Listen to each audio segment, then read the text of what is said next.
Welcome to Man Does Tech, where I solve the problems you didn't even know you had. You start by measuring. Run a mobile throttled lighthouse and inspect the trace to find the LCP element and its load path. Once done, capture a film strip and note network waterfall gaps, main thread tasks, and blocking time.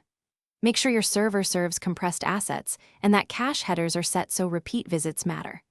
While you're recording data, identify whether the LCP is an image, hero block, or web font.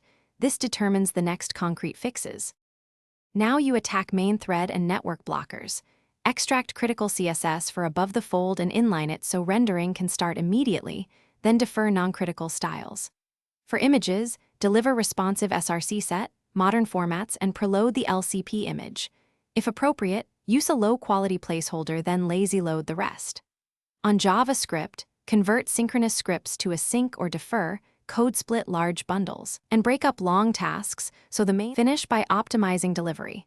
Preload the LCP resource and critical fonts, and when possible send early hints so the browser starts fetching sooner.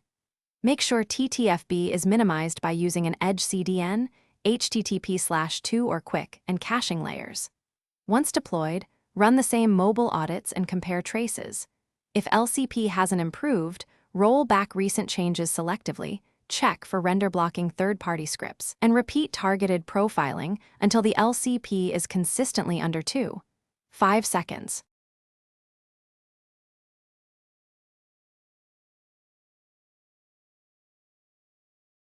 Thanks for watching. If you found this helpful, don't forget to like and subscribe.